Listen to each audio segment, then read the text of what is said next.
This is your no bullshit guide to a happier life. Quick, but not necessarily easy tips to help you to squeeze every last drop of enjoyment out of your business and your life. My name is Helen Calvert. I'm a coach, a business owner and a parent, and I'm so happy to be here with you. I do swear occasionally, as the title suggests, so pop in your headphones if I'm not safe for little ears. Ready to go? Let's do this. This episode is sponsored by Project Woman. Project Woman is a community restyling female health and challenging the societal norms and perceptions around the way a woman should show up in the world. Supporting women at their point of change, this community created by Abby Adams is a powerful female collective, and I have the honour of being one of Abby's Empower Her partners within Project Woman. Are your conversations about your feminine health lighting you up? Are they encouraging your intelligence to think outside of the box? Do they make you feel intelligent as a woman? If you're looking for an alternative conversation that makes female health fun, exciting and collaborative, welcome to Project Woman, a space dedicated to encouraging women to talk confidently as women. The Project Woman online space has rooms for various areas of conversation. My favourite is the Scream Room, a place you can let off steam so you can carry on your day without feeling burdened by that stress. There's a directory of wonderful Empower Her partners ready to answer any questions you may have on menstrual, perimenopause and menopausal health. We've got every corner covered for you, so why not join us and electrify the conversation around female health? Options start from £5 and the first month is free, so why not sign up to see what it's all about and join the conversation? To find out more, head to abbyadams.co.uk, that's abiadams.co.uk, and follow the link to Project Woman, or check out Abby's links in the show notes for this episode. Hello, and welcome to this episode, which is all about protecting our health. Now, we talked about protecting our input last time, which has a big bearing on our mental health. But we will also be talking about mental health today because mental and physical health are inextricably linked. Now, a quick note at the start of this episode. I am speaking about able-bodied people. So I will talk about dancing and walking. Please do bear in mind that everything I'm saying can and should be adapted to your capabilities, whatever they may be. You will know what you are capable of, and it's about doing as much of that as you can.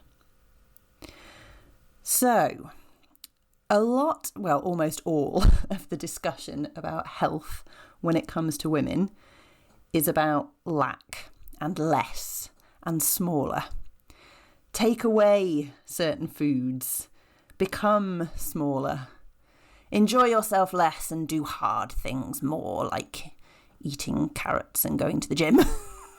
It's all about less and kind of lack, and it's just so depressing, which is where we get to this discussion about, oh, I know I should do this and I shouldn't do that. And it's so kind of, and actually hugely demotivating.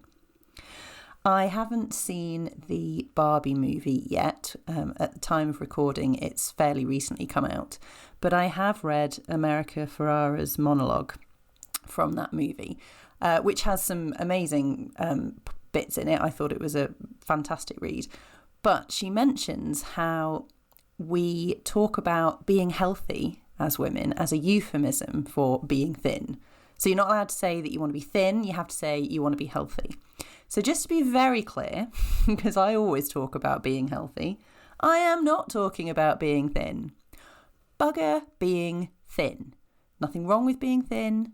Nothing wrong with not being thin. The point is, I don't care. That is not what I'm talking about. The size you are and how much space you take up in the world, not what I'm talking about. I mean, apart from the fact that I want us all to take up as much space as we can in all directions. I am absolutely talking about physical and mental strength and capabilities. That to me is what health is all about. If you are strong and capable physically and mentally, who cares what size you are? We're all supposed to be different sizes anyway. We all are different sizes anyway. Strong and capable. That'll do the job. So as I say, mental and physical health are inextricably linked. We know the effects that stress has on our bodies. The links between trauma and chronic health conditions are just becoming more and more understood as we go along.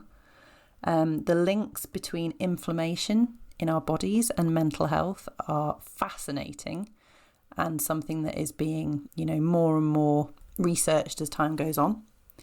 So we just can't separate the two. Why would you try and separate the two? They are equally important and they are wholeheartedly connected. For me, protecting our health is about more, not less.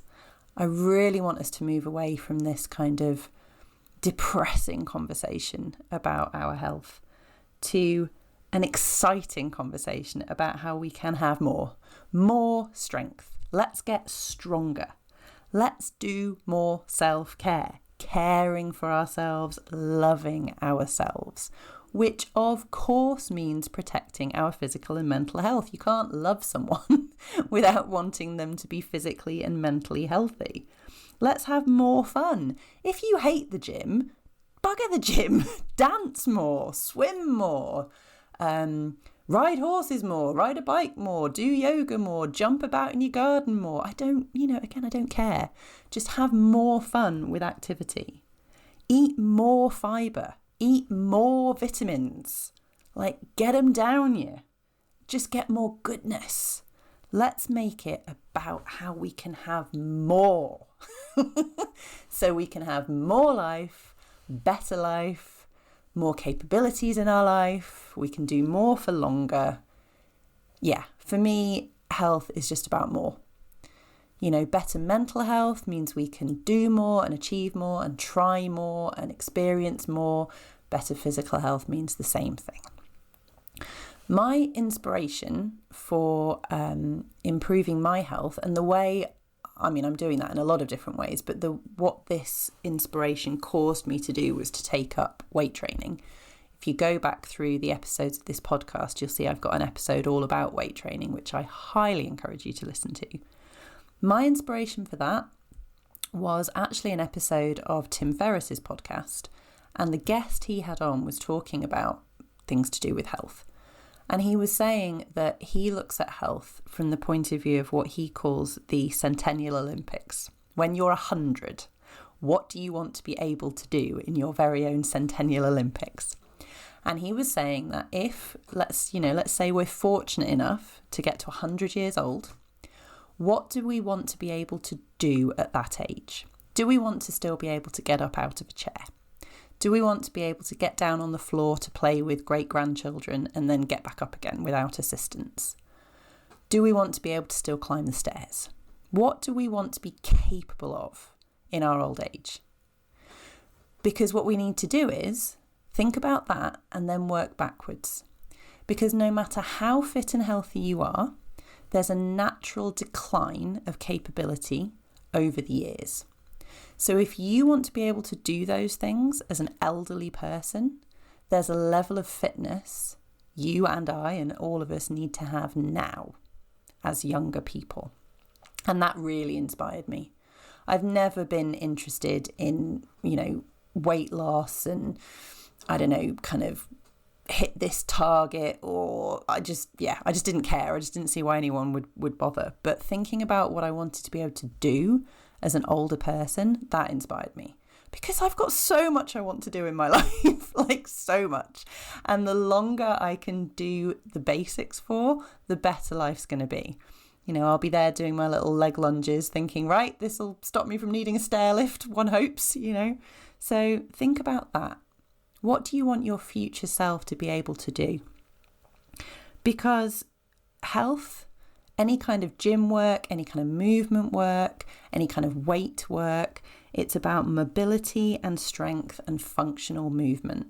When you see people doing various things with weights, squatting and lunging and all that kind of stuff, it's all about being strong enough to push yourself up out of a chair. and climb the stairs and get out of a car, and all those things we want to be able to do for as long as we possibly can. So the to-dos from this episode are: move your body, however you are able to move your body. And, not in a kind of, I must do this every day till the end of time. I'm not about consistency. Just when you think about it, move it. And think about what you want to be able to do, and then find, a movement type, exercise type thing, or a few things, classes, activities, hobbies that help you to build that capability. Take a holistic view of your health. Now, I would love it if every healthcare professional was able to take a holistic view of our health, but in reality, they can't. We're not going to get into a discussion about NHS funding right now, but, ultimately it's our responsibility. Look at it holistically. What are you carrying that's heavy? That could be weight you don't want to be carrying. And I don't mean, what does society want you to look like? Are you carrying weight you don't want to be carrying around anymore because it's heavy for you? But also, what are you carrying mentally that's heavy? So everything you're carrying around that is heavy, how can we lighten it? And this is where it's so important to look at things holistically, because if you are carrying enormous mental loads of trauma and grief and unhappiness, and if you're in an unhealthy relationship, or all these things that are heavy, it's so hard to do all the things you think you should do about your physical health. So let's start with putting down what is heavy. Get yourself some therapy. I cannot recommend it highly enough. As any therapist will tell you, it is not for people who are in crisis. Just like going to the gym is not for people who have lost all physical capability. It's about keeping us healthy. Therapy is not for people who have lost all mental capacity and had some kind of breakdown.